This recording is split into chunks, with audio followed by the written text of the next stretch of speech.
আমাদের সবাইকে স্বাগতম জানাচ্ছি আজকের এই লাইভ ক্লাসে। অনেকদিন পর আসলে পড়ালেখা পেজে লাইভ ক্লাসে দাঁড়ানো। সো তোমাদের সাথে আমরা এসএসসি 25 সাথে লাস্ট আমরা ক্লাস নিয়েছিলাম, মেগা ম্যারাথন ক্লাসগুলো ছিল, এবং এরপরে তোমাদের সাথে আজকে আমার প্রথম লাইভ ক্লাস। সো 26 এবং 27 শিক্ষার্থী যারা আছে তোমাদের সবাইকে স্বাগতম জানাচ্ছি আজকের এই ক্লাসে। তোমরা যারা অধীর আগ্রহে বসেছিলে এই ক্লাসটির জন্য, তোমরা সবাই একটু কষ্ট করে ক্লাসটা একটু শেয়ার করে দাও। বন্ধুবান্ধব যারা আছে, যারা আরও অনেকে যুক্ত হতে চাচ্ছে বা অপেক্ষা করে আছে এই ক্লাসের জন্য, তারাও যেন আমাদের সাথে এই ক্লাসে যুক্ত হতে পারে। আজকে আমরা অর্থনীতির প্রথম পত্রের খুবই গুরুত্বপূর্ণ এবং ইন্টারেস্টিং একটা অধ্যায় পড়বো, সেটা হচ্ছে খাজনা, যেটাকে আমরা র্যাঞ্চ বলে থাকি। সো এটা নিয়ে আমাদের আজকের আলোচনা, যেটা অর্থনীতি প্রথম পত্রের চ্যাপ্টার নাম্বার 8। সো তোমরা অনেকেই আমাদেরকে কমেন্ট বক্সে বলেছিলে, মেসেজ দিয়েছিলে স্যার চ্যাপ্টার 8-এর উপর আমাদের লাইভ ক্লাসগুলো নেন, ফ্রি লাইভ ক্লাসগুলো নেন। সো সেই জন্য তোমাদের চাহিদার প্রেক্ষিতে আমরা আজকে কি করলাম, আমরা আজকে যে খাজনা এই চ্যাপ্টারটা আমরা শুরু করব।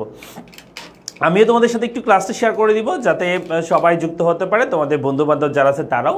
সো তোমরা একটু শেয়ার করে দাও ক্লাসটা, কেমন? তোমরা একটু ক্লাসটা শেয়ার করে দাও যাতে সবাই যুক্ত হতে পারে।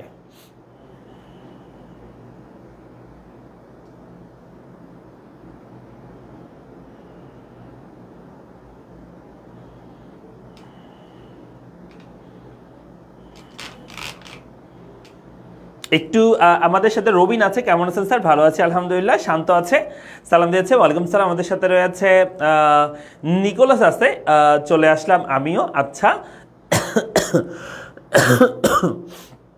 আমাদের সাথে নৌশিন আছে, সালাম দিয়েছে।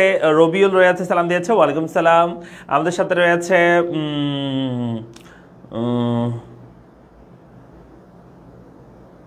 স্যার পিডিএফ দেয়া হবে? হ্যাঁ দিব, পিডিএফ দিব, সমস্যা নাই। তোমাদের একটু কাজ করতে হবে আগে, ঠিক আছে? পিডিএফ পাওয়ার জন্য একটু কাজ করতে হবে। আমরা একটু সবাই ক্লাসে শেয়ার করে দিব, কেমন? সবাই কি চলে এসেছে?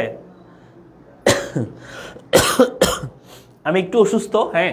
সো তোমরা এটা একটু কনসিডার করো বিষয়টা। প্রভা আছে, সালাম দিয়েছে, ওয়ালাইকুম সালাম। আমাদের সাথে রয়েছে সিয়াম আহমেদ, সালাম দিয়েছে। আমাদের সাথে আয়ন আছে, সালাম দিয়েছে। আমাদের সাথে রয়েছে নূরনাহার বিনা, আমাদের সাথে রয়েছে। স্যার আসসালামু আলাইকুম, কেমন আছেন? একটু অসুস্থ, তবে তোমাদের যেহেতু ক্লাস নিব বলেছি, ক্লাস নিব ইনশাল্লাহ।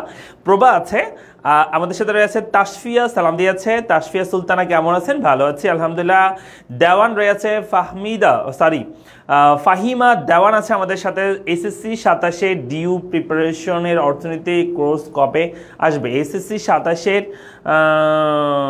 আচ্ছা, এসএসসি 27-এর আমাদের ইকোনমিক্সের কোর্সটা অলরেডি অ্যাডভান্স ব্যাচ চলমান আছে। হ্যাঁ, অ্যাডভান্স ব্যাচ অলরেডি আমাদের কোর্সে ভর্তি চলছে, ক্লাস এখন শুরু হয় নাই। ফারহানা পায়েল আছে, সালাম দিয়েছে। কেমন আছেন? ভালো আছি আলহামদুলিল্লাহ। 25 ব্যাচে ভাইয়া কেমন আছেন? ভালো আছে আলহামদুলিল্লাহ। জিহান আছে, সালাম দিয়েছে। আমাদের সাথে রয়েছে চ্যাপ্টার 8-এর ক্লাস শেষ করে দিবেন। একটা ক্লাস শেষ হবে না আমাদের, আজকে আমরা লেকচার 1 নিব, এরপর আমরা ধারাবাহিকভাবে যাব পরবর্তী ক্লাসগুলোতে। আমরা কি একটু ক্লাসটা শেয়ার করতে পারি সবাই? একটু সময় নিচ্ছি তোমাদের কাছ থেকে, একটু আমি সময় নিচ্ছি, জাস্ট ক্লাসটা একটু শেয়ার করে দাও সবাই। আমরা আমাদের মূল টপিকে আজকে আমরা চলে যাব, 1 মিনিটের মধ্যে আমি চলে যাব। যারা আছো একটু ক্লাসে শেয়ার করে দিও, কেমন? যা লিজা আছে আমাদের সাথে, আরও অনেকে আছে, সবাই একটু ক্লাসটা শেয়ার করে দিও।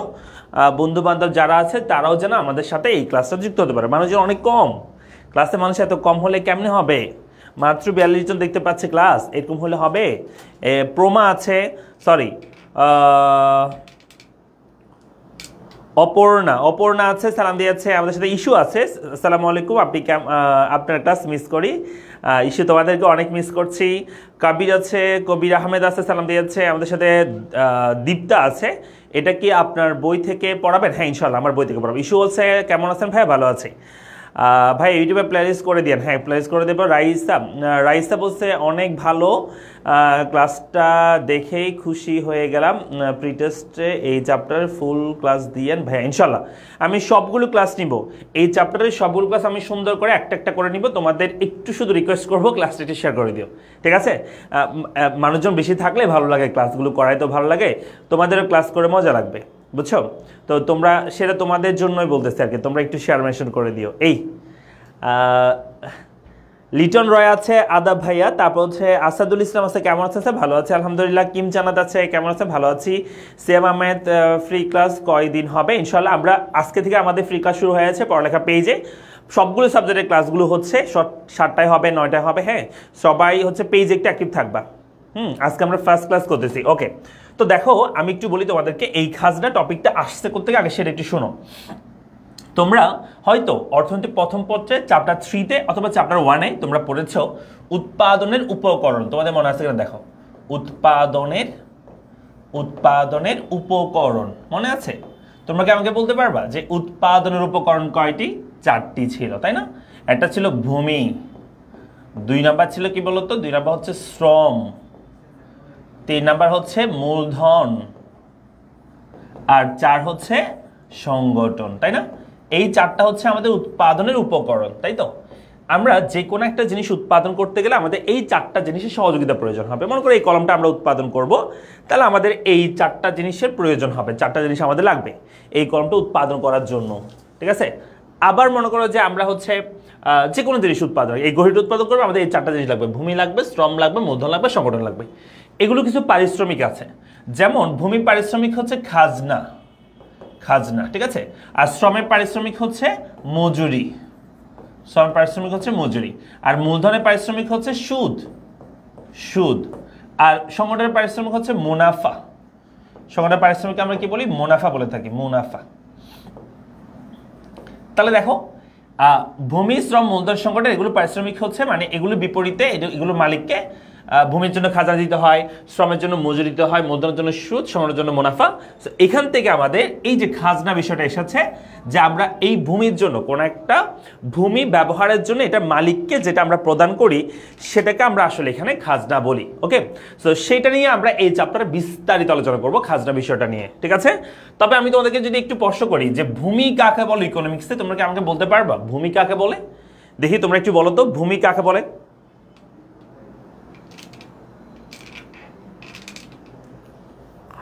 আমাকে একটু বলো যে ভূমি কাকে বলে, সেটা একটু বলতে হবে, সংজ্ঞা আমি একটু জানতে চাচ্ছি। কমেন্ট বক্সে জানাও দেখি ভূমি কাকে বলে।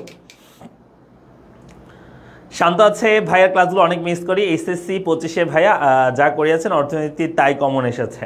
থ্যাংক ইউ শান্ত। এবং তোমাদের ছোট ভাই বোন থাকলে তাদেরকে অবশ্যই একটু পড়ালেখা পেজকে প্রেফার করে দিবা, একটু বলে দিবা। ইস্যু রয়েছে, কেউ শুরু থেকে শুরু করলেও সমস্যা নেই, ইকোনমিক্সের বস, ওনার বই থাকলে এনাফ। Thank you issue. আচ্ছা, আমরা তাহলে একটু সবাই একটু লিখিত ভূমি কাকে বলে। ভূমি, আচ্ছা আমি বলে দিই, ইকোনমিক্সে ভূমি বলতে শুধু ভূপৃষ্ঠকে বোঝায় না, মানে মাটির উপরিভাগ যেটা, সেটাকে আমরা ভূপৃষ্ঠ বলি, তাই না? ইকোনমিক্সে ভূমি বলতে শুধু ভূপৃষ্ঠকে বোঝায় না, ইকোনমিক্সে ভূমি বলতে প্রকৃতি প্রদত্ত সেই সব বিষয়কে বোঝায় যেগুলো মানুষের মালিকানা এবং নিয়ন্ত্রণে এসে অর্থ উপার্জনে সহযোগিতা করে থাকে। যেমন আমি বলতে পারি যে মনে করো আমরা বিদ্যুৎ উৎপাদন করব সূর্যের আলো থেকে, কেমনে? সৌর বিদ্যুৎ আর কি, সূর্যের আলো দিয়ে আমরা সৌর বিদ্যুৎ উৎপাদন করব। তাহলে সেক্ষেত্রে তোমার জন্য ভূমি কি জানো? সূর্যের আলো। আমি যদি বলি তুমি বিদ্যুৎ উৎপাদন করবা নদীর পানির স্রোতকে কাজে লাগিয়ে, তাহলে সেক্ষেত্রে নদীর পানির স্রোতটাকে বলা হবে ভূমি। আমি যদি বলি যে তোমার তুমি হচ্ছে বাতাসের সাহায্যে বিদ্যুৎ উৎপাদন করবা, তাহলে ওই যে টারবাইন দেখছো না, বড় বড় পাখা 3টা থাকে, ঘুরে আস্তে আস্তে বড় পাখাটা, তো এই যে টারবাইন, সেই টারবাইনের সাথে তুমি বিদ্যুৎ উৎপাদন করবা, তাহলে টারবাইন দিয়ে বিদ্যুৎ উৎপাদন করলে সেক্ষেত্রে বাতাসটা তোমার জন্য ভূমি হবে। আমি যদি বলি একজন জেলে, তার জন্য ভূমি কি বলতো? একজন জেলে যে মাছ ধরে তার জন্য ভূমি কি? ভূমি তার জন্য কোনটা? দেখি কমেন্ট বক্সে সবাই একটু জানাও। হ্যাঁ, ভূমি কাকে বলে, সরি, একজন জেলের জন্য ভূমি কোনটা সেটা একটু জানাও।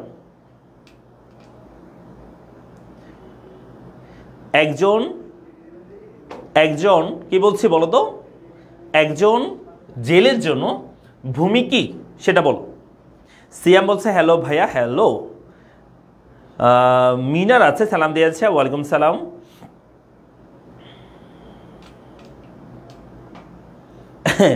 নিকোলাস বলছে একজন জেলের জন্য ভূমি হচ্ছে জাল, সে বলছে। আচ্ছা, জাল বলছে, অনেকে জাল দেখতে পাচ্ছে, আমি অনেকে জাল বলছে।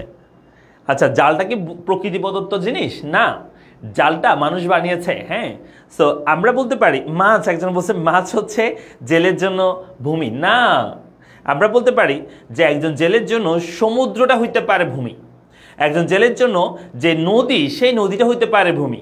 কেমন, পানিও বলা যেতে পারে, তবে মেইনলি হচ্ছে নদী অথবা সমুদ্র, সেটাকে আমরা ভূমি বলতে পারি।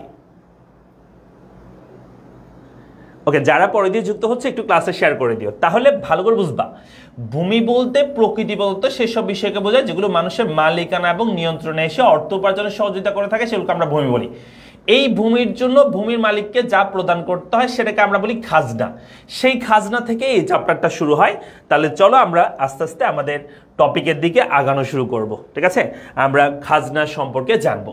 তো এখানে খাজনা যেটাকে আমরা বলে থাকি, হ্যাঁ, এটার হচ্ছে, এটাকে আমরা বলে থাকি রেন্ট। তাহলে রেন্ট বা খাজনা বলতে আমরা আসলে কি বুঝে থাকি? ভাড়া আর কি, ভাড়া। হ্যাঁ, আমরা যদি একটা ঘরে থাকি, সেই ঘরে আমাদের রেন্ট দিতে হয়, তার মানে সেই ঘরের ভাড়া দিতে হয়। তো মনে রাখবা যে মানে নর্মালি খাজনা বলতে শুধু ভূমি ব্যবহারের জন্য তার মালিককে প্রদান করাকে নর্মালি আমরা খাজনা মনে করে থাকি, শুধু ভূমির জন্য খাজনা দিতে হয় এটা মনে করে থাকি। কিন্তু বাস্তবিক পক্ষে বা আধুনিক অর্থনীতিবিদদের মতে বা আধুনিক মতবাদ অনুযায়ী শুধু ভূমির জন্য খাজনা দিতে হবে এমন না, শুধু ভূমির জন্য খাজনা দিতে হয় এমন না, যেগুলোর যোগান সীমাবদ্ধ বা বলতে পারো মানুষ সৃষ্টি যে জিনিসগুলোর যোগান স্বল্প সময়ে বাড়ানো যায় না, সেটার জন্য তোমাকে খাজনা দিতে হতে পারে। স্যার একটা এক্সাম্পল বলেন তো।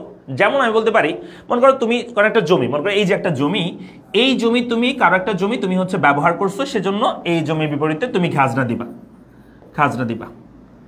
আবার মানুষ সৃষ্ট মনে করো একটা বিল্ডিং, এটা একটা বিল্ডিং মনে করো, হ্যাঁ, এটা একটা বিল্ডিং।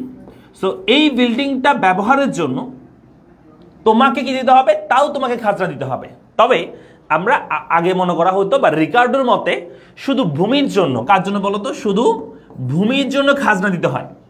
কিন্তু আধুনিক অর্থনীতিদের মতে শুধু ভূমির জন্য নয়, যেগুলো মানুষ সৃষ্ট, যেগুলো যে সম্পদগুলো থাকে যেগুলো স্বল্পকালে যোগান বাড়ানো যায় না, যেমন আমি যদি বলি একটা বিল্ডিং, তা আমি তোমাকে 10 মিনিট দিলাম, তুমি আরেকটা বিল্ডিং কি বানাতে পারবা? যোগান দিতে পারবা? পারবা না। অর্থাৎ স্বল্প সময়ে মানুষ সৃষ্ট যেসব জিনিস আছে সেগুলোর জন্য তোমাকে খাজনা দিতে হবে আধুনিক মতবাদ অনুযায়ী। তাহলে বিষয়টা বুঝতে পারছি। আমরা নর্মালি আগে এটা পড়ি যে খাজনা, আমি আসলে মানে টপিকগুলো গোছাচ্ছি যে তোমাদের বোঝার সুবিধার্থে আর কি। হ্যাঁ, খাজনা কোথা থেকে আসছে, কেমন আসছে সেটা বোঝানোর চেষ্টা করছি। ওকে, তাইফ আহমেদ আছে, শেয়ার ডান, থ্যাংক ইউ।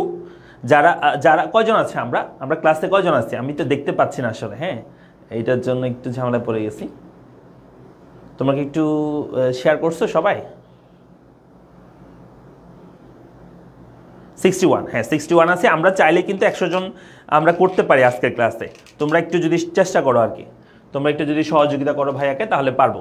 আমরা সবাই একটু ক্লাসে শেয়ার করে দিলে, 60 জন যদি 60টা শেয়ার করে দাও, দেখবা এখনই 60টা শেয়ার করে দেখবে এখানে 100 জন চলে আসছে আমাদের ক্লাসে।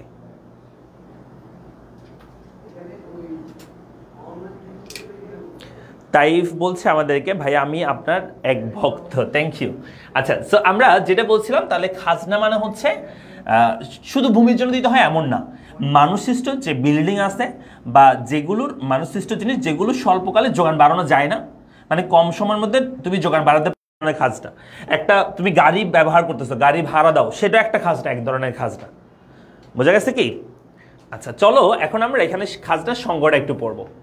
বস্তু অর্থনীতিতে খাজনা বলতে কোনো উপকরণ ব্যবহার বাবদ প্রদত্ত অর্থের সেই অঙ্ককে বোঝায় যা উপকরণের অপূর্ণ স্থিতিস্থাপক যোগানের কারণে দেওয়া হয়। আচ্ছা, এই কথাটার মানে একটু বুঝি। এখানে আসলে ইকোনমিক্সে প্রত্যেকটা কথা তোমাকে মানে বুঝতে হবে, যদি না বুঝো তাহলে তোমার বেসিক স্ট্রং হবে না। হ্যাঁ, আমি একটু তোমাদেরকে বলি, এখানে তুমি সব বুঝছো হয়তো।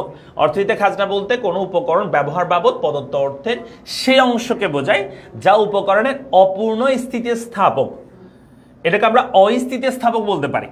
অপূর্ণ স্থিতিস্থাপক বা অস্থিতিস্থাপক যোগানের কারণে দেওয়া হয়। অস্থিতিস্থাপক বা অপূর্ণ স্থিতিস্থাপক মানে কি জানো? যে কোনো জিনিসের, আমি যদি বলি কোন একটা দ্রব্য, সেই দ্রব্যের দাম হচ্ছে 10 টাকা, এবং আমি এখানে দাম যদি নম্বরকে ধরি দাম, এবং এখানে যদি আমি ধরি যোগানের পরিমাণ, যোগান ভালো করে বুঝবা। হ্যাঁ, তো দাম যদি হয় 10 টাকা, যোগান মনে করো 2টা, দাম যদি বেড়ে 20 টাকা হয়, তাও যোগান বাড়ানো পসিবল না, যোগান আগের জায়গায় থাকবে। দাম যদি বেড়ে 30 টাকা হয়, তাও তোমার যোগান বাড়ানো পসিবল না, এরকম যদি হয়, এই যে একটা যোগান রেখা, এই যোগান রেখাকে বলি আমরা সম্পূর্ণ অস্থিতিস্থাপক বা অপূর্ণ স্থিতিস্থাপক বলা হয়। তাহলে অপূর্ণ স্থিতিস্থাপক বা সম্পূর্ণ অস্থিতিস্থাপক বা অস্থিতিস্থাপক বলতে পারে একই কথা। তাহলে অস্থিতিস্থাপক যোগান বলতে বোঝায় যেটার স্বাধীন চলকের পরিবর্তনের ফলে বা বলতে পারো দামের পরিবর্তনের ফলে যোগানের কোনোই পরিবর্তন হবে না। মূল কথা হচ্ছে স্বাধীন চলকের পরিবর্তনের ফলে অধীন চলকে যদি কোনোই পরিবর্তন না হয় তাহলে সেটাকে আমরা বলি অস্থিতিস্থাপক বা অপূর্ণ স্থিতিস্থাপক বা সম্পূর্ণ অস্থিতিস্থাপক, একই কথা। তাহলে একটা ভূমি, জমি আর কি, আমি তোমাকে ওইভাবে বলে দেয় তাহলে বুঝতে সুবিধা হবে। মনে করো আমি যদি বলি যে একটা ভূমির দাম হচ্ছে 10 টাকা, সেই ভূমির যোগান হচ্ছে, এখানে যোগান, এখানে ভূমির যোগান এখানে 2 না ধরে আমি 1 ধরতেছি, ভূমির যোগান এখানে আমি 1 ধরলাম, 1। মনে করো একটাই জমি ছিল আর কি, একটা জমি, সো দাম 10 টাকা দিলে জমি একটা। দাম যদি আমি 20 টাকা দিই সেই জমির দাম, যোগান কি বেড়ে 2টা করা যাবে? জমির যোগান কি বাড়ানো যায়? জমির যোগান কিন্তু বাড়ানো যায় না, বোঝা গেছে? কারণ ভূমিটা হচ্ছে এই যে পৃথিবী, আমাদের পৃথিবীর আয়তনকে আমরা বাড়াতে পারবো না। আমরা যত টাকায় দিই না কেন আমরা ভূমির যোগান বাড়াতে পারি না। তাই বলা হয় যে এই ভূমির দাম বৃদ্ধি পেলেও যোগান বাড়ানো পসিবল না বিদায় ভূমির যোগান রাখা হয়ে থাকে লম্ব অক্ষের সমান্তরাল বা বলতে পারো সম্পূর্ণ অস্থিতিস্থাপক বা পূর্ণ স্থিতিস্থাপক বা বলতে পারো যে অস্থিতিস্থাপক, এটুকু বললেও চলবে আপাতত, ঠিক আছে? তাহলে কি বলছি, যেটার দাম বৃদ্ধির ফলে বা স্বাধীন চলকের পরিবর্তনের ফলে অধীন চলকের কোনো পরিবর্তন হয় না সেটাকে আমরা বলি অস্থিতিস্থাপক বা অপূর্ণ স্থিতিস্থাপক বা সম্পূর্ণ অস্থিতিস্থাপক বলতে পারো। আমরা কি বুঝতেছি একটু একটু হলো? তো বলা হচ্ছে এই যে যেই জিনিসটার দাম বাড়লো যোগান বাড়ানো পসিবল না, সেটার কারণেই কিন্তু আমাদের খাজনা দিতে হয়। আমরা ভূমির দাম বাড়লো যোগান বাড়াতে পারি না বিদায় আমাদের খাজনা দিতে হয়। একটা বিল্ডিং এর আমরা বাসা ভাড়া কেন দিই? কারণ আমরা দাম বৃদ্ধি পেলেও হঠাৎ করে তুমি বিল্ডিং একটা জায়গায় 5 মিনিটের ভিতরে তুমি আরেকটা বিল্ডিং তুমি যোগান দিতে পারবে না, বিদায় তোমাকে বিল্ডিং এর জন্য তোমাকে ভাড়া দিতে হয়। একটা গাড়ি তুমি চাইলে 5 মিনিটের মধ্যে আরেকটা ক্রয় করতে পারবে না বা আরেকটা যোগান নিতে পারবে না, বিদায় এটার জন্য তোমাকে ভাড়া দিতে হয়, তাই না? মানে খাজনা দিতে হয়। আমরা কি বুঝতেছি? ওকে, থ্যাংক ইউ। তাহলে আমরা বুঝতে পারলাম যে অপূর্ণ স্থিতিস্থাপক বা অস্থিতিস্থাপক, অস্থিতিস্থাপক একই কথা, হ্যাঁ। অস্থিতিস্থাপক যে কথা, অপূর্ণ স্থিতিস্থাপক সেম কথা, ঠিক আছে, একই কথা। আচ্ছা, বুঝছে? ডেভিড রিকার্ডো বলেন, এখানে একটা সংজ্ঞা লিখছে আমাদের ডেভিড রিকার্ডো সাহেব, একটা আমাদেরকে সংজ্ঞা দিয়েছেন, সেই সংজ্ঞাটা একটু আমরা পড়ি। সংজ্ঞাটা কি বলেছে? সংজ্ঞাটা বলছে যে ভূমির আদি এবং অক্ষয় শক্তি, ভূমির আদি মানে যেটা আগে থেকে, এবং অক্ষয় যেটা কখনো শেষ হবে না। এই যে ভূমিতে আমরা ফসল চাষ করি, এটা আগে থেকে একটা শক্তি আছে, এবং অক্ষয় যেটা কখনো শেষ হয় না, ভূমির যে শক্তিটা সেটার জন্য, শক্তি ব্যবহারের জন্য ভূমি হতে উৎপাদনের যে অংশ ভূমির মালিককে দেওয়া হয় তাকে আমরা খাজনা বলে থাকি। অর্থাৎ একটা ভূমি বা ভূমির কি আদি এবং অক্ষয় ক্ষমতা ব্যবহারের জন্য ভূমির মালিককে যে অর্থ বা আমাদের উৎপাদনের যে অংশ দেওয়া হয় সেটাকে আমরা বলে থাকি খাজনা। কি বলে থাকি? খাজনা। এখানে টাকার কথা না বলে সরাসরি বলছে যে অংশ ভূমির মালিককে দেওয়া হয়, অর্থাৎ উৎপাদনের যে অংশ ভূমির মালিককে দেওয়া হয়, মানে হচ্ছে গ্রামে এখনো আছে, মনে করো যে তুমি একটা জমি, কারো একটা জমি ব্যবহার করছো, সেখানে 100 মণ তোমার ধান উৎপাদন হয়েছে।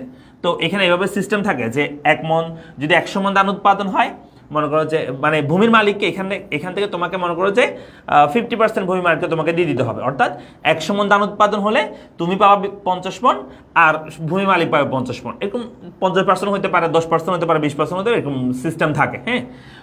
ওইটাকে এক ধরনের খাজনা বলে, টাকা না দিয়ে পণ্য দেওয়া হয় আর কি, বুঝছো? ওটা এক ধরনের খাজনার মতোই, বোঝা গেছে? তাহলে বুঝলাম আমরা খাজনা কাকে বলে। আমরা একটু সবাই একটু মুখস্থ করি। তো এই যে এখানে যে সংজ্ঞাটা আছে, এই সংজ্ঞাটা একটু সবাই মুখস্থ করি। পরীক্ষা যদি আসে খাজনা কাকে বলে, তাহলে তুমি এটা লিখতে পারবা। এখানে যেটা লিখছে রিকার্ডো যেটা বলছে সেটাও লিখতে পারবা, কোনো সমস্যা নেই। আর যদি তুমি চাও যে একটু বড় করে লিখবা, সুন্দর করে লিখবা, তাহলে উপরটা লেখা যাবে, উপরে যেটা লিখছে সেটাও লেখা যাবে। একটু সবাই মুখস্থ করি তো। রিকার্ডোর খাজনা, হ্যাঁ, রিকার্ডোর খাজনা বলতে তিনি যে সংজ্ঞাতে দিয়েছেন, এই সংজ্ঞাটা আমরা একটু সবাই মুখস্থ করি। সবাই একটু মুখস্থ করো তো, কষ্ট করে 10টা সেকেন্ড একটু মুখস্থ করো তো, 10টা সেকেন্ড একটু মুখস্থ করো তো। তিন্নি সরকার বলছে স্যার প্লিজ আবার বোঝান। তুমি মনে হয় পরে ক্লাসে যুক্ত হয়ে আছো, হ্যাঁ কোন স্পেসিফিক কোনটা বোঝো না সেটা বলো, তাহলে আমি বলতে পারবো। পুরোটা তো আবার বোঝাতে পারবো না, কারণ ক্লাস তো শুরু করেছে অনেকক্ষণ ধরে, ঠিক আছে? আচ্ছা, আর যারা পরে দিয়ে যুক্ত হচ্ছ ক্লাসটা একটু শেয়ার করে দিও, বন্ধু বান্ধব যারা আছে তারা যেন আমাদের সাথে যুক্ত হতে পারে।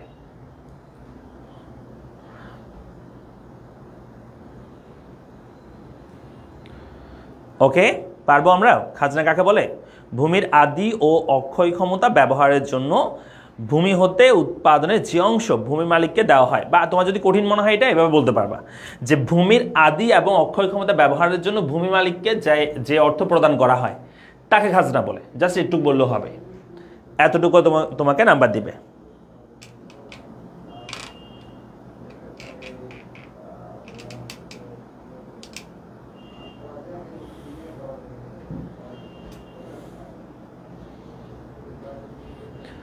আচ্ছা ঠিক আছে, তাহলে আমরা চলে আসি পরবর্তী। তাহলে আমরা খাজনা কাকে বলে সেটা বুঝছি। এখন দেখো খাজনার কিছু বৈশিষ্ট্য আছে, এই বৈশিষ্ট্যগুলো আমরা একটু ভালো করে লক্ষ্য করি। মানে খাজনার মানে ক্যারেক্টারিস্টিক্সগুলো কি, বৈশিষ্ট্যগুলো কি সেটা আমরা একটু দেখি। 1 নাম্বার বলা হচ্ছে যে খাজনা হলো ভূমির এবং অন্যান্য সীমাবদ্ধ যোগান সম্পন্ন সম্পদের মালিকানার আয়। তার মানে ভূমি এবং ভূমির মালিক যে সে এখানে খাজনা পায়, এবং অন্যান্য সীমাবদ্ধ যোগান সম্পন্ন সম্পদ মানে কি, যেমন একটা বিল্ডিং, একটা গাড়ি, হ্যাঁ একটা বাড়ি, বা যে কোনো কিছু, একটা ফ্যাক্টরি, হ্যাঁ এগুলো সবগুলোর জন্য আমাদের ভাড়া দিতে হয়, তাই না? সেটা বলা হচ্ছে যে খাজনা হলো ভূমি ও অন্যান্য সীমাবদ্ধ যোগান সম্পন্ন। সীমাবদ্ধ যোগান মানে কি, যেটা দাম বাড়ালো যোগান বাড়ানো পসিবল হয় না স্বল্প সময়ে, হ্যাঁ এটাকে বলা হয় সীমাবদ্ধ যোগান সম্পন্ন সম্পদের মালিকানা, অর্থাৎ মালিকের আয় আর কি, মালিকের ইনকাম, এটাকে আমরা খাজনা বলে থাকি। 2 নাম্বার বলা হচ্ছে যে খাজনা হলো উদ্বৃত্ত আয়। স্যার উদ্বৃত্ত আয় মানে কি? আমি একটু সহজ করে বলি। সহজ হচ্ছে এরকম যে মনে করো তুমি কোন একটা জমিতে চাষ করে তোমার টোটাল আয় মানে মোট আয় হয়েছে, তুমি মনে করো যে 100 টাকা পেয়েছো, 100 টাকা তুমি পেয়েছো, কোন একটা জমিতে তুমি চাষ করে 100 টাকা পেয়েছো, তোমার আয় হয়েছে 100 টাকা, এবং সেখান থেকে যে আয়টা করছো এটার জন্য কিছু ব্যয় হয়েছে, কিন্তু যেমন তুমি ফসল যে উৎপাদন করছো সেখানে কিছু ব্যয় হয় নাই, হয়েছে। তো ব্যয় মনে করো হয়েছে এখানে 80 টাকা, 80 টাকা কি হয়েছে? ব্যয় হয়েছে। তাহলে আয় থেকে ব্যয় বাদ দেওয়ার পর যেটা থাকে সেটাকে বলা হয় আসলে খাজনা। কি বলা হয়? খাজনা বলা হয়। অর্থাৎ আয় থেকে আমরা ব্যয়টা বাদ দিব, যেটা 100 থেকে 80 বাদ দিলে 20, এই যে 20 টাকা এটাকে আমরা বলছি খাজনার পরিমাণ। তার মানে খাজনা বলতে উদ্বৃত্ত আয়। উদ্বৃত্ত বলতে কি জানো? উদ্বৃত্ত মানে হচ্ছে অতিরিক্ত যে আয় হয়েছে ব্যয়টা বাদ দেওয়ার পর, তোমার আয় থেকে ব্যয়টা বাদ দেওয়ার পর অতিরিক্ত যে আয় সেটাকে উদ্বৃত্ত আমরা বলে থাকি, ঠিক আছে? তাহলে এটাকে আমরা কি বলছি? খাজনা বলছি। আর একটু যদি সুন্দর করে গোছায় বলতে চাই তাহলে এই অবস্থায় যে একটি উপকরণের সুযোগ ব্যয় এবং প্রকৃত আয়ের ব্যবধানের ফলে সৃষ্টি হয়ে থাকে এটা। প্রকৃত সুযোগ ব্যয় আর প্রকৃত আয়, প্রকৃত আয় মানে কোনটা জানো? এই যে এটা হচ্ছে প্রকৃত আয় হয়েছে 100 টাকা, আর সুযোগ ব্যয় মানে হচ্ছে আমি যদি মানে কোনো একটা উপকরণ যদি আমি এখানে ব্যবহার না করতাম, অন্য জায়গায় ব্যবহার করতাম, তাহলে সেখান থেকে যে ইনকামটা পাইতাম সেটাকে বলা হয় ওই সুযোগটা সুযোগ ব্যয়, মানে যেটা আমি এখন করতেছি সেটা সুযোগ ব্যয়। তো এখানে সুযোগ ব্যয় বলতে এটা চিন্তা করো, মানে এখন আপাতত চিন্তা করার দরকার নেই, আপাতত চিন্তা করো যে তুমি কোন একটা দ্রব্য বিক্রি করে তুমি পেয়েছো 100 টাকা, সের জন্য তোমার খরচ হয়েছে, বা তুমি একটা জমিতে চাষ করছো, তোমার আয় হয়েছে 100 টাকা, এবং সেই জমিতে চাষ করার জন্য ব্যয় হয়েছে 80 টাকা, সে আয় থেকে ব্যয়টা বাদ দিলে যেটা এক্সট্রা থাকে সেটার নামেই হচ্ছে খাজনা। জাস্ট এইটুকু বুঝতে পারলে হবে, আপাতত এটুকু বুঝো। ভাইয়া স্থিতিস্থাপক মানে কি? ভাইয়া স্থিতিস্থাপক মানে আমি বলছি অস্থিতিস্থাপক মানে হচ্ছে স্বাধীন চলকের পরিবর্তন অধীন চলকে যদি পরিবর্তন হয় সেটাকে অস্থিতিস্থাপক বলে, বা যদি কম হারে পরিবর্তন হয়। আর স্থিতিস্থাপক মানে হচ্ছে স্বাধীন চলকের পরিবর্তন যে হারে হয় অধীন চলক যদি তার চেয়ে কম হারে পরিবর্তন হয়, সরি স্বাধীন চলক যে হারে পরিবর্তন অধীন চলক যদি তার চেয়ে বেশি হারে পরিবর্তন হয় সেটাকে আমরা স্থিতিস্থাপক বলে থাকি। আচ্ছা এগুলো নিয়ে আমরা ফার্স্ট পরে 2nd চ্যাপ্টার বিস্তারিত আলোচনা আছে, স্থিতিস্থাপক কি অস্থিতিস্থাপক কি সেখানে বিস্তারিত বলবো। আপাতত জাস্ট আমি অস্থিতিস্থাপক কি সেটা বোঝাই দিছি, বুঝছো? এরপর আসো, এরপরে 3 নাম্বারটা বলছে যে খাজনা বাজার দাম দ্বারা নির্ধারিত হয়, বাজার দামকে নির্ধারণ করে না। তার মানে কি? তার মানে বোঝাচ্ছে, আমি যদি বলি যে এভাবে চিন্তা করো ভালো করে, বলা হচ্ছে যে কোন একটা দ্রব্যের যে খাজনা বাজার দাম দ্বারা নির্ধারিত হয়। আমি এভাবে চিন্তা করতে পারি, মনে করো যে কোন একটা দ্রব্যে তুমি উৎপাদন করছো, ভালো করে বুঝবা, একটা পয়েন্ট ভালো করে বুঝায়। আসলে ইকোনমিক্সটা তুমি তাড়াহুড়ো করলে বুঝতে পারবে না, তোমার সাথে আমার সাথে তোমাকে আস্তে আস্তে বুঝতে হবে বিষয়গুলো। কারণ যদি একবার বুঝতে পারো সুন্দর করে সবকিছু কনসেপ্ট ক্লিয়ার হয়, তুমি এমনিতেই তুমি আরেকটা স্টুডেন্টকে পড়াতে পারবা, বুঝছো? তবে প্রত্যেকটা টপিক ধরে ধরে বুঝতে হবে পয়েন্টগুলো। তাহলে আমি কি বলছি, যে খাজনা বাজার দাম দ্বারা নির্ধারিত হয়, বাজার দামকে নির্ধারণ করে না। মানে কি জানো, মনে করো তুমি উৎপাদন করছো, সাপোজ তুমি উৎপাদন করছো 10টা জিনিস, এবং একটা জিনিসের দাম, মনে করো একটা জিনিসের দাম হচ্ছে তোমার 10 টাকা। তো আমি যদি বলি তোমার মোট আয় কত হয়ে আছে, মোট আয় কত হয়ে আছে, আনসার হচ্ছে স্যার আমি 10টা জিনিস উৎপাদন করছি, 10 টাকা একটা দাম, তাহলে আমার আয় হয়ে আছে মোট আয় 100 টাকা। এটা তো সবাই বুঝছো নাকি, যে আমি 10টা জিনিস উৎপাদন করছি, একটা দাম 10 টাকা, তাহলে আমার মোট আয় হয়ে আছে 10 টাকা, 100 টাকা। আর মোট ব্যয় যদি বলি, মোট ব্যয়, মনে করো এই দ্রব্যটা উৎপাদনের জন্য আমাদের মোট ব্যয় হয়ে আছে, এই দ্রব্যটা উৎপাদনের জন্য আমাদের মোট ব্যয় হয়ে আছে 80 টাকা, 80 টাকা আমাদের মোট ব্যয় হয়ে আছে। তাহলে আমি যদি বলি খাজনা, তাহলে কত খাজনা, খাজনা হচ্ছে 100 থেকে 80 বাদ দাও, আনসার হচ্ছে 20 টাকা। এটা হচ্ছে আমাদের খাজনা, আমাদের খাজনা বের হয়েছে 20 টাকা। আচ্ছা, আমি যদি এটা বলি তোমাকে, যে যদি এই দ্রব্যটার দাম 10 টাকা না হয়ে যদি দ্রব্যের দাম, মানে ওই মার্কেটে আর কি, দ্রব্যের দামটা 10 টাকা না হয়ে যদি 20 টাকা হয়ে যায়, এখানে যদি দ্রব্যের দাম 10 টাকা জায়গায় 20 টাকা হয়ে যায়, তাহলে আমাদের মোট আয় কত হবে বলো তো? তখন আমাদের মোট আয় হবে, এখানে লিখে দিচ্ছি আমি নিচে, তখন আমাদের মোট আয়, হ্যাঁ, তখন আমাদের মোট আয়, তখন আমাদের মোট আয় হয় হচ্ছে 200 টাকা। তখন আমাদের মোট আয় হবে 200 টাকা। যখন দাম 20 টাকা হয় তখন আমাদের মোট আয় হয় 200 টাকা, আর ব্যয় তো আগের মতোই আছে, হ্যাঁ, মোট ব্যয়। সো মোট ব্যয় হচ্ছে 80 টাকায় হবে। তাহলে আমি যদি বলি খাজনা কত, তাহলে 200 থেকে 80 বাদ দিলে আনসার হবে 120। এটা হচ্ছে আমাদের খাজনার পরিমাণ। কিসের পরিমাণ? খাজনার পরিমাণ। তাহলে শোনো ভালো করে আমার কথা, যে দাম 10 টাকা যখন ছিল, দাম যখন 10 টাকা ছিল, তখন আমাদের মোট আয় হয়েছে 100, মোট ব্যয় হয়েছে 80, এবং খাজনা হচ্ছে 20। খাজনা 20 থেকে 120 হয়ে গেছে। খাজনা বৃদ্ধি পাইছে কেন?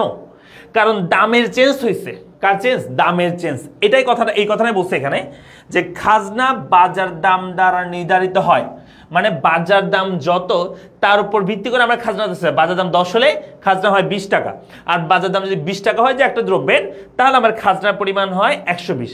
সেটা বলছে যে খাজনা বাজার দাম দ্বারা নির্ধারিত হয়, বাজার দামকে নির্ধারণ করে না।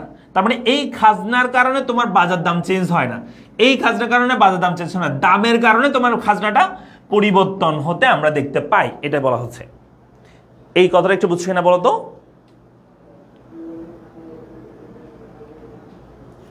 স্যার গোল্ডেন ব্যাচে ক্লাস কবে করাবেন? আজকে গোল্ডেন ব্যাচে ক্লাস আছে? আজকে তো হচ্ছে তোমাদের গোল্ডেন ব্যাচের ক্লাস তো এবারে কি বারে? বৃহস্পতিবারে ক্লাস, বৃহস্পতিবারে ক্লাস নিব, কেমন?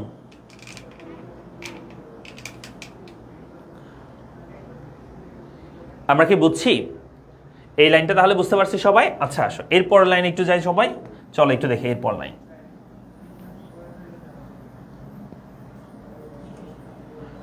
দেখো এরপরে বলছে আমাদেরকে, এরপর আমাদেরকে বলছে যে অবস্থানগত কারণে খাজনা পার্থক্য ঘটে। অবস্থানগত কারণে খাজনা পার্থক্য ঘটে, খাজনা সংশ্লিষ্ট দেশের অর্থমূল্যে প্রকাশিত হয়। অর্থাৎ আমরা সাধারণত খাজনাটা টাকাই বলি, যে তোমার এত টাকা খাজনা, তুমি এটা ইজিলি বুঝতে পারবে। আমি তোমাকে বলি, মনে করো যে একটা জমি, হ্যাঁ, একটা জমি এরকম, এটা হচ্ছে নদী, এটা হচ্ছে নদী। তো নদীর পারে একটা জমি, যার নাম হচ্ছে এ জমি, এটার নাম হচ্ছে এ জমি। আরেকটা জমি মনে করো যে অনেক দূরে, বি জমি।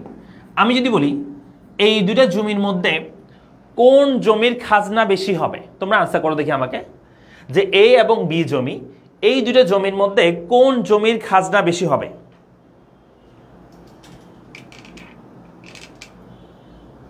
এ এবং বি দুইটা জমি আমরা দিতে পাচ্ছি, এই দুটো জমির মধ্যে এ এবং বি জমির মধ্যে কোন জমির খাজনা বেশি হবে? এখানে একটা নদী আছে, এখানে একটা নদী বয়ে গেছে, হ্যাঁ, এটা নদী দেখতে পাচ্ছি আমরা এখানে একটা। তাহলে এ এবং বি জমির মধ্যে কোন জমির খাজনা বেশি হবে?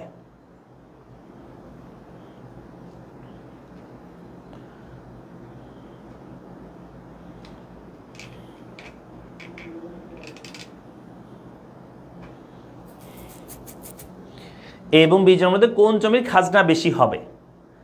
অনেকে বলছে স্যার বি জমির খাজনা বেশি হবে, অনেকে বলছে এ জমি। শোনো, আসলে হচ্ছে এই জমির খাজনা একটু বেশি হবে, খাজনা বেশি হবে কেন জানো?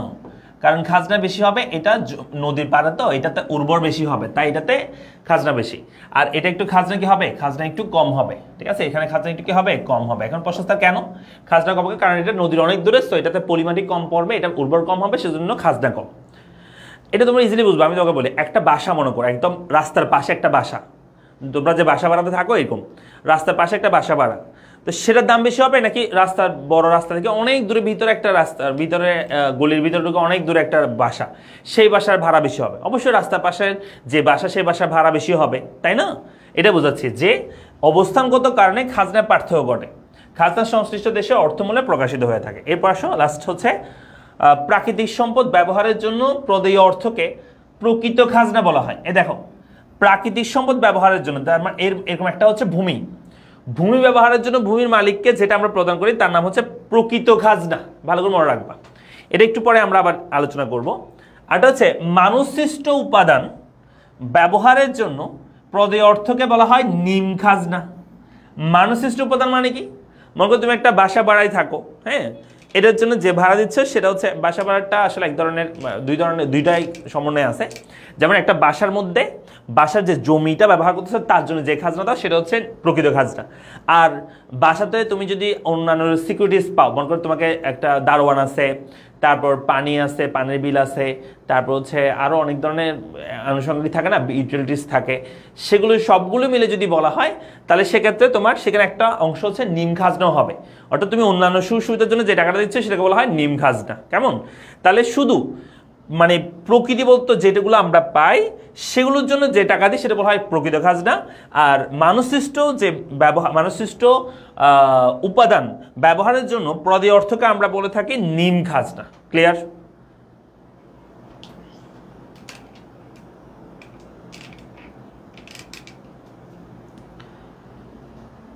আমরা কি বুঝছি? আচ্ছা, তাহলে আশা করি একটু বুঝতে পারছো। এখানে আরেকটা কথা বলছে যে খাজনা সম্পর্কে আধুনিক তত্ত্ব ভাষ্য। আধুনিক ভাষ্য ওই যে তোমাদেরকে বলে দিচ্ছি অলরেডি আমি, যে আধুনিক অর্থবিদদের মতে খাজনা কেবল ভূমির ক্ষেত্রেই প্রযোজ্য নয়।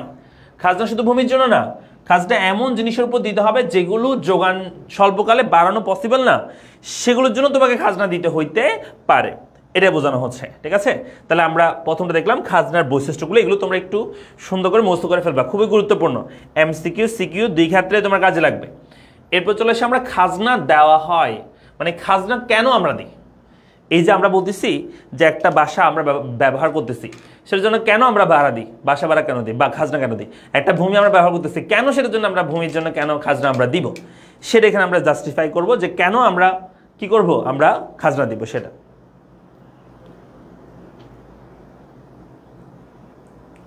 মুনাফার খাজনা কি প্রায় একই রকম? হ্যাঁ, আমরা আস্তে আস্তে আসাদুল ইসলাম, আমরা আস্তে আস্তে আমরা এখন বেসিক স্ট্রং করতেছি, আমরা আস্তে আস্তে যাবো, হ্যাঁ আগাবো, এটার দিকে আমরা বুঝবো, আস্তে আস্তে সব কিছু বুঝবো। জাস্ট আমার সাথে তোমরা ক্লাসগুলো কন্টিনিউ করো। এই ঠিক আছে, তোমাদের আবার ক্লাস হবে কি বারে? তোমাদের মনে হয় আবার আমার সাথে তোমাদের দেখা হবে, আই থিঙ্ক শনিবারে তোমাদের ক্লাস থাকতে পারে আমার সাথে আবারও। আচ্ছা, তো খাজনা কেন দেওয়া হয়? এখানে লিখছে খাজনা কেন দেওয়া হয়, হোয়াই ইজ রেন্ট পেইড, কেন আমরা খাজনা দিই। ওই যে তোমাদেরকে বলছিলাম, এক নাম্বার, ওই স্থিতিস্থাপক কোন একটা দ্রব্যের যোগান থাকলে সেটার জন্য আমাকে খাজনা দিতে হবে। আমি ওই স্থিতিস্থাপক যোগান মানে কি বলছিলাম, যেই জিনিসের দাম বৃদ্ধি পেলেও যোগান বাড়ানো পসিবল না, সেগুলোতে তোমাকে ট্যাক্স দিতে হবে, বা ট্যাক্স বলতেছে তোমাকে খাজনা দিতে হবে। ঠিক আছে? যেমন দাম 10 যোগান 1, দাম 20 তাও যোগান 1, অর্থাৎ এই যে যোগান রেখাটা এটা লম্বকের সমান্তরাল হয়, এস রেখাটা। এই কারণে আসলে মেনলি তোমাকে কি দিতে হবে, তোমাকে খাজনা দিতে হবে, যেগুলো যোগান সীমাবদ্ধ, যোগান বাড়ানো যায় না। এখন প্রশ্ন স্যার, আমি তোমাকে যদি বলি যে এমন যদি হয় যে যেটা যোগান বাড়ানো যায় তাহলে সেটার জন্য কি খাজনা দিতে হবে? তুমি দেখো, আমি তোমাকে বলতেছি, মনে করো কোন একটা জিনিস এরকম যে এটা হচ্ছে তোমার দ্রব্যের দাম হচ্ছে 1, যোগানো 1, দ্রব্যের দাম বাড়ছে, যোগানো বাড়ছে, মনে করো, হ্যাঁ, দ্রব্যের দাম আরো বাড়াইছি, যোগান আরো বাড়ছে, হ্যাঁ, যোগান আরো বাড়ছে। তো এই যে যোগান রেখাটা, এই যোগান রেখাটা হবে এরকম, তাই তো, এস এস প্রাইম এরকমই হবে আমাদের যোগান রেখাটা। ঠিক আছে? আমি এখন এগুলো মুছে দিব, এই যে 1 2 3 এগুলো মুছে দিব, জাস্ট যোগান রেখা ডাকবো। তাহলে যেটার দাম বাড়লে যোগান বাড়ানো পসিবল সেগুলোকে আমরা বলি কি স্থিতিস্থাপক। সেটাকে আমরা কি বলতে পারি? স্থিতিস্থাপক, অর্থাৎ দাম বাড়লে যোগান বাড়তেছে। হ্যাঁ, ওই স্থিতিস্থাপক না, সেটা স্থিতিস্থাপক বলবো। আচ্ছা, তো আমি যদি এখানে শুধুমাত্র যোগানটা লিখি, ভালো করে বুঝবা যে আমি কি বলতেছি। যে স্থিতিস্থাপক যদি হয় মানে যেটার দাম বাড়লে যোগান বাড়ানো যদি যায় কোনো একটা জিনিসের, তাহলে কি আসলে খাজনা হবে কিনা। তো আমি বললাম যে এটা হচ্ছে যোগান রেখা, এটা হচ্ছে চাহিদা রেখা, মিলিত হয়েছে কোথায়? এখানে। আমাদের সে অবস্থায় দাম মনে করো যে দাম, এটা এই যে এখানে দাম মনে করো বা খাজনার পরিমাণ এখানে মনে করো যে আমরা খাজনা দিচ্ছি 10 টাকা, খাজনা এখানে আমি বললাম খাজনা 10। এটা হচ্ছে ডিমান্ড ডিডি 0 আর হচ্ছে সাপ্লাই এসএস 0। তো শোনো, যেই জিনিসের তোমার চাহিদা এখানে আমাদের নিম্নগামী হয়েছে, চাহিদা রেখা নিম্নগামী হয় সাধারণত, আর যোগান রেখা ঊর্ধ্বগামী, মানে যোগান বাড়তেছে, এখানে দাম বাড়লে যোগান বাড়ানো যাচ্ছে আর কি। তো এই দ্রব্যটা যদি চাহিদা বাড়ে, ভালো করে শুনবা, এই দ্রব্যটা যদি চাহিদা বাড়ে, এই দ্রব্য যদি কি বাড়ে? চাহিদা বাড়ে, চাহিদা মনে করো বেড়ে DD1 হলো, এবং যোগানও যদি বাড়ানো যায়, যোগান বাড়লে যোগানটা ডান দিকে যাবে, চাহিদা বাড়লে চাহিদাও ডান দিকে শিফট করবে। সো যোগানও যদি বাড়ানো যায়, যোগান মনে করো এই পাশে আমরা শিফট করলাম, যোগানটাও মনে করো বাড়ছে, তাহলে সেক্ষেত্রে দেখা যাবে নতুন চাহিদা রেখা নতুন যোগান রেখা মিলিত হবে এখানে। আগে ছিল ভারসাম্যমিত E1, এখন ভারসাম্যমিত হয়ে যাচ্ছে E2। তাহলে আমাদের দাম কিন্তু আগের জায়গায় থেকে যাবে, অর্থাৎ খাজনা চেঞ্জ হবে না। যেই জিনিসের চাহিদা বৃদ্ধি পেলে যোগানো বাড়ানো যাবে, সেটার ক্ষেত্রে তোমার খাজনার কোনো চেঞ্জ হয় না। জাস্ট তোমাদেরকে এই কথাটা বোঝানোর চেষ্টা করতেছি আমি। কিন্তু যেই জিনিসটার মনে করা যায় এটা হচ্ছে যোগান রেখা, এখানে অন্য একটা প্যান নেই, দেখো এটা হচ্ছে তোমাদের যোগান রেখা, আর এটা হচ্ছে তোমাদের চাহিদা রেখা মনে করো। এখন তোমার চাহিদা বাড়ছে, মনে করো চাহিদা বেড়ে ডান দিকে শিফট করছে, চাহিদা বাড়ছে। তো এই অবস্থায় আমাদের র্যান্ডের পরিমাণ ছিল R1, যখনই চাহিদা বাড়ছে চাহিদা রেখাটা ডান দিকে শিফট করছে, তো এখন বিন্দু হয়ে গেছে আমাদের ভারসাম্যমিত B বিন্দু আগের যোগানের সাথে। তো এখন আমাদের র্যান্ড দিতে হবে, এই র্যান্ড বেশি দিতে হবে, কারণ আমাদের চাহিদা বাড়ছে কিন্তু যোগান বাড়ানো পসিবল না, যোগান একদম আগের জায়গায় কি আছে, স্থির আছে। সে কারণে এই আমাদের খাজনাটা প্রোভাইড করতে হয়। তাহলে ওই স্থিতিস্থাপক যোগান, ওই স্থিতিস্থাপক যোগান হচ্ছে যেটার দাম বাড়লে যোগান বাড়ানো হয় পসিবল হয় না, এই যে এটাকে বলা হচ্ছে এই যোগানটার কারণে এখানে কি হচ্ছে, তোমাকে খাজনা প্রদান করতে হবে। আমরা কি বুঝছি? একটু একটু বুঝতেছি, একটু বলো তো।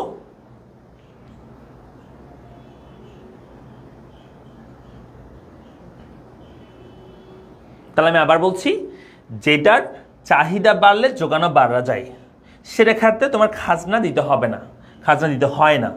কিন্তু যেটার চাহিদা তোমার মানে চাহিদা বাড়লেও যোগান স্থির থাকে, যোগান বাড়ানো যায় না, সেটার জন্য তোমাকে ট্যাক্স দিতে হয় বা তোমাকে খাজনা দিতে হয়। ট্যাক্স বলতেছে, খাজনা দিতে হয়।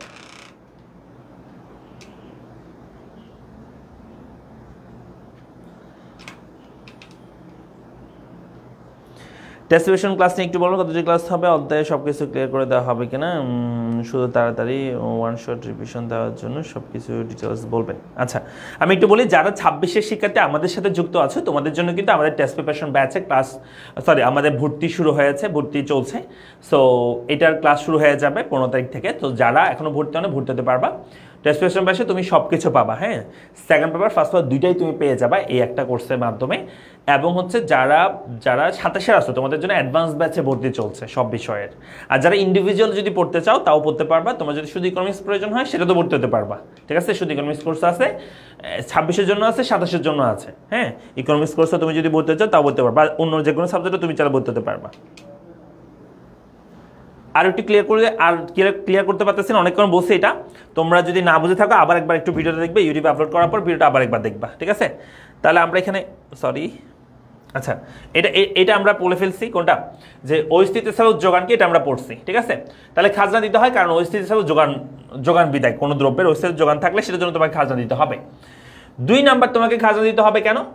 2 নাম্বার তোমাকে খাজনা দিতে হবে উর্বরতার পার্থক্যের কারণে। ওই যে বলছিলাম, যেই জমিটা যত বেশি উর্বর, যেটা নদীর পাড়ে, হ্যাঁ নদীর পাড়ের জমি, সেটার জন্য খাজনা তোমাকে বেশি দিতে হবে।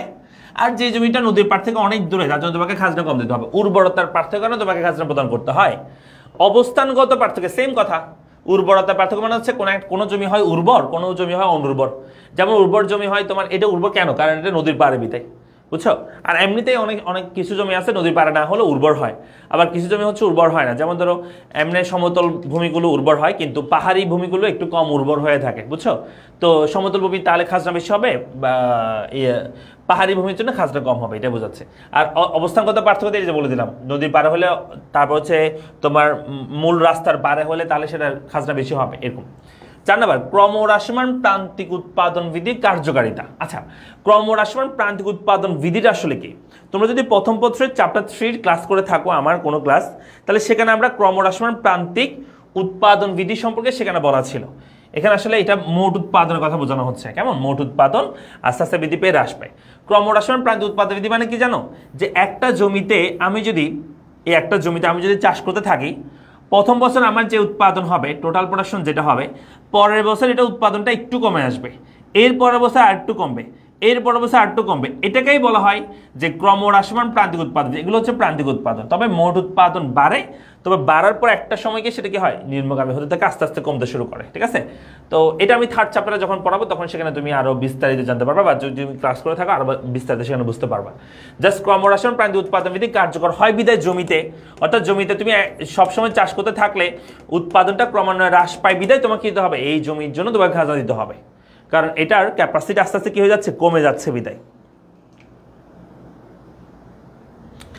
তারপর আসো, এখানে বলছে 5 নাম্বার, উৎপাদনের সীমিত যোগান, অর্থাৎ উপাদানের সীমিত যোগান মানে হচ্ছে যে উপাদানগুলোর জন্য আমরা খাজনা দিচ্ছি সেটা যোগান সীমিত, এটা বলা হচ্ছে। হ্যাঁ, 6টা বলছে স্থানান্তর ব্যয়, অর্থাৎ কোন একটা দ্রব্যকে আমরা এক জায়গা থেকে অন্য জায়গায় স্থানান্তর করলে যদি স্থানান্তর ব্যয় হয়, তাহলে সেটার জন্য, সেটার কারণেই তোমার কি দিতে হবে, খাজনা দিতে হবে। যেমন আমি যদি বলি যে কি বলতে পারো, যে একটা জিনিসকে অন্য জায়গায় যদি তোমরা নিয়ে যেতে চাও, মনে করো এই যে ভূমি, এই ভূমিকে তুমি এখান থেকে এখানে নিয়ে যাবা, নিয়ে যেতে পারবা না, এটা স্থানান্তর করা সম্ভব নয়, বা স্থানান্তর ব্যয় করা সম্ভব নয় বিদায় তোমাকে এটার জন্য কি দিতে হবে, খাজনা তোমাকে দিতে হবে, যেটা স্থানান্তর ব্যয়ের জন্য হয়ে থাকে। ওকে, জাস্ট এইটুক মনে রাখতে পারলে হবে, এই আর কি। তারপর চলে আসে, এখানে আর কয়েকটা কথা বলছে যে ডেভিড রিকার্ডোর মতে মূলত 3টি কারণে আমরা খাজনা দিয়ে থাকি। এতক্ষণ যেগুলো বলছে সেগুলো নর্মালি মানে আধুনিক সবগুলো মিক্স করে, আর রিকার্ডোর মধ্যে এখানে 3টা বলছে। একটা হচ্ছে জমির পরিমাপের সীমাবদ্ধতা, মানে জমির পরিমাণ যেটা আছে সেটা সীমাবদ্ধতার কারণে, জমির পরিমাণ আমরা চাইলেই বৃদ্ধি করতে পারবো না বিধায় আমাদেরকে খাজনা দিতে হয়, এটা বলতেছে ডেভিড রিকার্ডো। আর 2 নম্বর বলতেছে যে জমির উৎপাদন শক্তির পার্থক্যের কারণে, মানে উৎপাদন শক্তির কম বেশি হয় বিধায় আমাদের খাজনা দিতে হয়। 3 নম্বর, জমির ক্ষেত্রে ক্রমশ প্রান্তিক উৎপাদন বিধি কার্যকর বিধায় আমাদেরকে ডেভিড রিকার্ডোকে বলছে খাজনা দিতে হয়, এটা আমাদেরকে বলেছে। জাস্ট এই 3টা একটু নাইস টু নো, একটু দেখে নিবা। জাস্ট নাইস টু নো মানে হচ্ছে জাস্ট একটু দেখে রাখবা, হয়তো আসতে পারে, তবে বেশি গুরুত্বপূর্ণ না, বুঝা গেছে?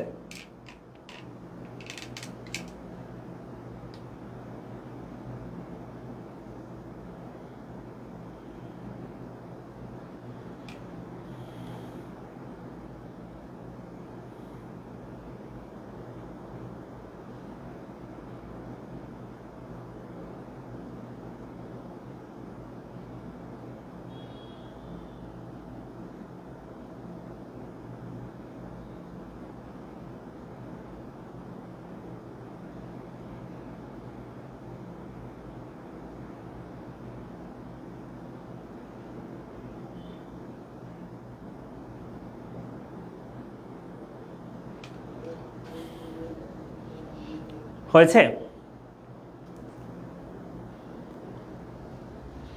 আচ্ছা, চলে আসি আমরা এরপরে। দেখো, যেটা বলছিলাম তোমাদের যে টেস্ট প্রিপারেশন ব্যাচ এসএসসি 26-এর এই ব্যাচটার কথা বলছিলাম, যেখানে তোমরা এখন ডিসকাউন্টে ভর্তি হতে পারবা। 5,000 টাকার কোর্সটা মাত্র 2,000 টাকা সব বিষয় পেয়ে যাবা। আর ইন্ডিভিজুয়াল সাবজেক্ট ভর্তি হতে চাইলে সেটার প্ল্যানও আছে, তোমরা চাইলে আমাদের পেজে গিয়ে মেসেজ দিলে তোমাদেরকে বিস্তারিত বলে দিবে। হ্যাঁ, তোমরা সেই ব্যাচে ভর্তি হয়ে যেতে পারো। আচ্ছা, 26-27-এর হচ্ছে অ্যাডভান্স ব্যাচ, এটা তো সেম, তোমরা 2,000 টাকা ভর্তি হতে পারবা সব কোর্সে। তবে এটা ফার্স্ট পেপার, শুধু ফার্স্ট পেপারের জন্য হবে এটা। হ্যাঁ, অ্যাডভান্স ব্যাচটা শুধু ফার্স্ট পেপার, টেস্ট প্রিপারেশনটা ফার্স্ট পেপার, দুইটাই পাবা। আচ্ছা, আমরা চলে আসি এর পরের টপিক, সেটা হচ্ছে মোট খাজনা, নিট খাজনা, এটা আমরা আলোচনা করব। ঠিক আছে? ইউজিনিস বইয়ের দাম কত? ইউজিনিস বইয়ের দাম হচ্ছে 420 টাকা, কুরিয়ার ফি এর বাইরে। 420 টাকা হচ্ছে বইয়ের মূল্য।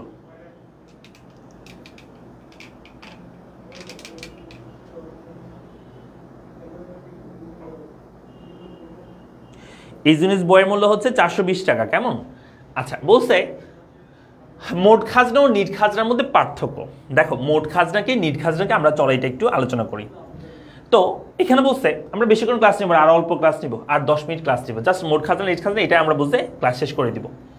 দেখো, বলছে খাজনাকে সাধারণত 2 ভাগে ভাগ করা যায়। একটা হচ্ছে মোট খাজনা বা গ্রস রেন্ট, আর একটা হচ্ছে নিট খাজনা বা নেট রেন্ট।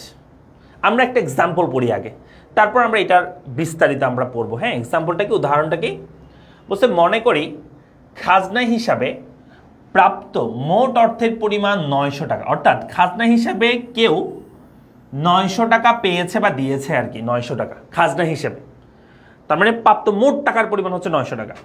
এক্ষেত্রে জমি ব্যবহারের জন্য প্রদেয় অর্থের পরিমাণ 300 টাকা, মূলধন বিনিয়োগের বাবদ সুদ 200 টাকা, প্রাপ্তিযোগ্য মজুরির জন্য 100 টাকা, মালিক কর্তৃক সরকারকে প্রদত্ত করের জন্য 100 টাকা, ঝুঁকি গ্রহণের জন্য মুনাফা 200 টাকা। তাহলে ভালো করে শোনো, টোটাল টাকার পরিমাণ হচ্ছে এই যে এখানে 300, 200, 100, এখানে 100, এখানে 200, সব যোগ করলে হয় 900 টাকা। এটা হচ্ছে আমাদের মোট যে খাজনার পরিমাণ, টোটাল যে খাজনার পরিমাণ সেটা হচ্ছে 900 টাকা। আবার আলাদা করে যদি একটা একটা করে দেখায় যে 900 টাকার মধ্যে আসলে কি কি আছে ভিতরে ইনক্লুডেড, শুধু জমির জন্য দেওয়া হয় 300 টাকা, বিনিয়োগের সুদ বাবদ 200 টাকা, আর প্রাপ্তিযোগ্য মজুরির জন্য 100 টাকা, মালিক কর্তৃক সরকারকে প্রদত্ত কর ট্যাক্স যেটা দেয় সেটার জন্য 100 টাকা, ঝুঁকি যে বহন করে সেটার জন্য 200 টাকা। তো আমরা এখন চলো মানে মোট খাজনা নিজ খাজনাটা আমরা আগে পড়ি। বলতে মোট খাজনা মানে হচ্ছে জমি ব্যবহারকারী কর্তৃক জমির মালিককে চুক্তি অনুসারে প্রদত্ত মোট অর্থকে মোট খাজনা বা চুক্তিবদ্ধ খাজনা বলে। তাহলে চুক্তিবদ্ধ খাজনা বা কন্ট্রাক্ট রেন্ট বা মোট খাজনা মানে বোঝানো হয় যে তোমার খাজনা বাবদ টোটাল যে টাকার পরিমাণ সেটা। তাহলে এখানে দেখো এই যে আমাদের প্রথমে এই লাইনের প্রথমে আমাদেরকে বলছে টোটাল যে টাকার পরিমাণ সেটা হচ্ছে 900। এই লাইনটা যদি দেওয়া নাও থাকতো তাও আমি যদি বলি যে এখানে তাহলে মোট খাজনা কত, ওই লাইনটা মনে কর দেওয়া নাই, প্রথম লাইনটা দেওয়া নাই, তাহলে আমাদের মোট খাজনা কত আমি তোমাকে জিজ্ঞেস করলাম, বা চুক্তিবদ্ধ খাজনার পরিমাণ কত, তখন তুমি দেখবা যে জমি, এই যে জমি ব্যবহারের জন্য 300 টাকা, মূলধনের বিনিয়োগের বাবদ সুদের জন্য 200 টাকা, প্রাপ্তিযোগ্য মজুরির জন্য 100 টাকা, সরকারের প্রদত্ত কর 100 টাকা, ঝুঁকি বহনের জন্য 200 টাকা, এগুলো সব যোগ করে দিব। তাহলে আসতে হবে 300 যোগ এই যে 300 আমরা এগুলো সব যোগ করবো, সুদ হচ্ছে 200 যোগ এই যে 200 টাকা যোগ, তারপর হচ্ছে প্রাপ্তিযোগ্য মজুরি 100 টাকা, এটা যোগ করে দিব। এরপর হচ্ছে তোমার সরকারের প্রদত্ত এটা 100 টাকা আমরা যোগ করে দিব। লাস্ট হচ্ছে এই যে 200 টাকা কি ঝুঁকি গ্রহণের জন্য 200 টাকা, তাহলে সব যোগ করে দিলে কত হয় 300, 200, 100, 100, তাহলে 500, 600, 700, 800, 900, তাহলে টোটাল টাকার পরিমাণ হবে 900। এটাই হচ্ছে আমাদের মোট খাজনা, এটা আমাদের কি বের হবে, মোট খাজনা বের হবে। তাহলে পারবো তো, মোট খাজনা কি এই যেখানে লিখছে দেখো, মোট খাজনা মানে হচ্ছে জমির বিশুদ্ধ খাজনা, মানে শুধু জমির জন্য, এই দেখো জমি ব্যবহারের জন্য যে খাজনা সেটা হচ্ছে 300 টাকা শুধু, এই যে এটা অন্য কালার দিচ্ছি দেখো, এটা হচ্ছে শুধু আসলে এখানে শুধু জমি ব্যবহারের জন্য এটা দেওয়া হয়, বাকিগুলো অন্যান্য সবগুলো মিলে। তাহলে জমি ব্যবহারের জন্য যে খাজনা সেটা যোগ মূলধন বিনিয়োগ বাবদ সুদ, প্রাপ্তিযোগ্য মজুরি, হ্যাঁ মালিক কর্তৃক সরকারকে প্রদত্ত কর এবং ঝুঁকি গ্রহণের জন্য মুনাফা, সবগুলো যোগ করলে যেটা পাবে সেটা হচ্ছে মোট খাজনা। শুধু জমির জন্য না, জমির সাথে বাকি যা আছে সবগুলো যোগ করলে হচ্ছে মোট খাজনা আসলে। তাহলে মোট খাজনাটা বুঝতে পারছি আমরা, মোট খাজনা হতে হবে 900 হবে, এটা সবাই বুঝছি।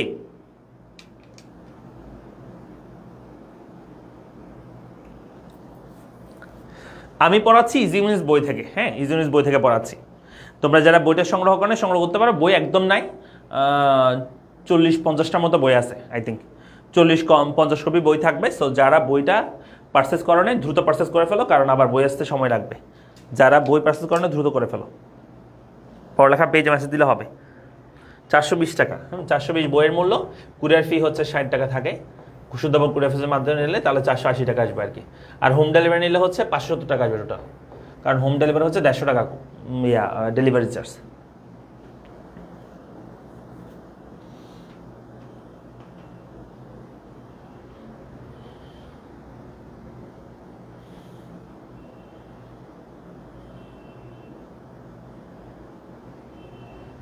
হয়েছে? জি স্যার, ওকে। তাহলে মোট খাজনা আমরা পারবো, মোট খাজনা মানে হচ্ছে টোটাল, শুধু জমির জন্য যেটা সেটা না, আরো অন্যান্য যেগুলো থাকবে সবগুলো মিলে হচ্ছে মোট খাজনা। আর নিট খাজনা কি জানো?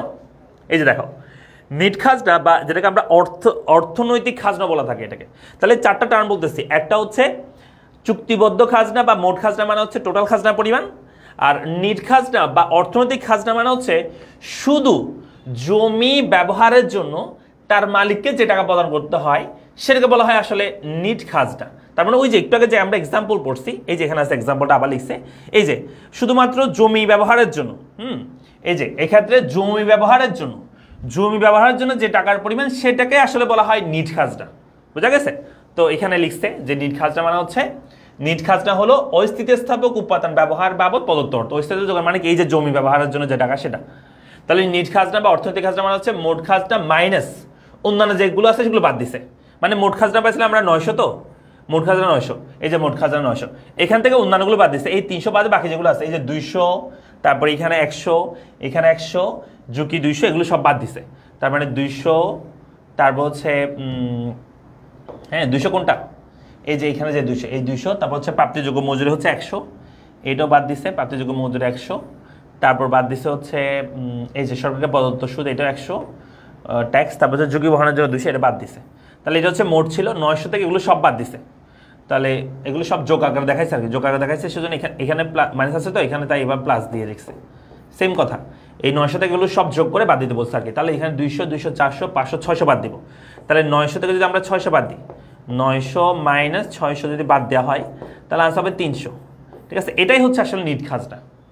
তো এটা এমনি দেখা যাচ্ছে যে নিট খাজনা হচ্ছে এটা, যেটা শুধু জমি ব্যবহারের জন্য দেওয়া হয় সেটা। তবে সূত্র দিয়ে করতে পারলে ভালো, মোট খাজনা থেকে অন্যান্যগুলো বাদ দিবা, তাহলে নিট খাজনা বের হয়ে যাবে। বুঝছো? এই একদম সিম্পল, এটুকুই আর কি, আর কিছু নেই। এটা হচ্ছে নিট খাজনা। ঠিক আছে, তো এখানে আরেকটা লিখছে যে হ্যাঁ, তাহলে এখানে আরেকটা সংজ্ঞা লিখছে যে নিট খাজনা, আরেকটা সূত্র লিখছে, নিট খাজনার সমান লিখছে যে শুধু জমি ব্যবহারের জন্য প্রদত্ত অর্থকে নিট খাজনা বলে। Okay fine. ওই স্থিতিস্থাপক উপকরণ ব্যবহারের জন্য প্রদত্ত অর্থকে নিট খাজনা বলে, সেম কথা। তাহলে নিট খাজনা মানে শুধু জমি ব্যবহারের জন্য যেটা দেওয়া হয় সেটা, তার মানে এটা হচ্ছে নিট খাজনা। তাহলে এখানে কেমনে বের করছে দেখো নিট খাজনা, নিট খাজনা এখানে বের করছে। এই ক্ষেত্রে মোট খাজনা হচ্ছে 900, আর নিট খাজনা বা যেটাকে আমরা অর্থনৈতিক খাজনা বলছি, সেই খাজনার পরিমাণ হচ্ছে মোট খাজনা থেকে ওই বাকিগুলো বাদ দিছে। বাকি যে খরচগুলো ছিল, এই যে 200 টাকা, এখানে 200 টাকা, তারপর এখানে 100 টাকা, এখানে 100 টাকা, এরপর 200 টাকা, এগুলো বাদ দিছে। এগুলো সব যোগ করে সেগুলো বাদ দিছে। তার মানে 900 থেকে 600 বাদ দিলে আনসার হবে 300। এটাই হচ্ছে আমাদের জমি ব্যবহারের জন্য প্রদত্ত অর্থের পরিমাণ, বা এটাই হচ্ছে আমাদের নিট খাজনার পরিমাণ। ক্লিয়ার? পারবো নিট খাজনার পরিমাণ?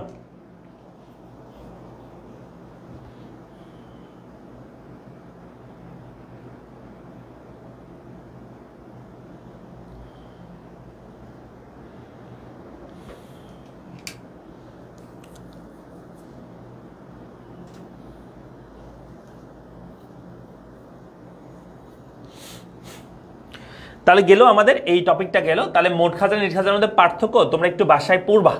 এটা কেমন, এটা তোমরা একটু বাসায় পড়বে, এটা তোমাদের বাইরের কাজ দিলাম। এটা আজকে এটুক পর্যন্ত আমরা রাখতেছি। নেক্সট ক্লাসে আমরা বাকিগুলো আলোচনা করবো। ঠিক আছে, বাকি টপিকগুলো আলোচনা করবো। মোট খাজনা নিট খাজনা তোমরা বাসায় একটু দেখবা, এটার পার্থক্যগুলো একটু দেখবা। ঠিক আছে, সো আজকে এইটুক পর্যন্ত। সবাই ভালো থাকো, সুস্থ থাকো, এবং হচ্ছে তোমরা যারা 25-26 শিক্ষার্থী আছো, তোমরা আমাদের এই টেস্ট প্রিপারেশন প্রোগ্রামে তোমরা অংশগ্রহণ করতে পারো, আমাদের এই ব্যাচে ভর্তি হয়ে যেতে পারো। ঠিক আছে, 26-এর জন্য। এবং যারা সাথে সাথে তোমরা এই ব্যাচে ভর্তি হতে পারো, অ্যাডভান্স ব্যাচে, যেখানে ফার্স্ট পেপার পড়ানো হবে, শুধু ফার্স্ট পেপার, আর এটা ফার্স্ট পেপার 2টা পড়ানো হবে, সকল বিষয়। ঠিক আছে, এটাও 2000 টাকা করছি, এটাও কথা 2000 টাকা, সব বিষয় মিলে। আর ইন্ডিভিজুয়াল পড়তে চাইলে সেটা করতে পারবে। আবার ইকোনমিক্সের জন্য তোমরা যদি চাও, সেটা আছে 799 টাকা, মানে 800 টাকায় তোমরা ভর্তি হতে পারবে। টেস্ট প্রিপারেশন ব্যাচে ভর্তি হতে পারবে 800 টাকায়, অ্যাডভান্স ব্যাচে তোমরা 800 টাকায় ভর্তি হতে পারবা। ঠিক আছে,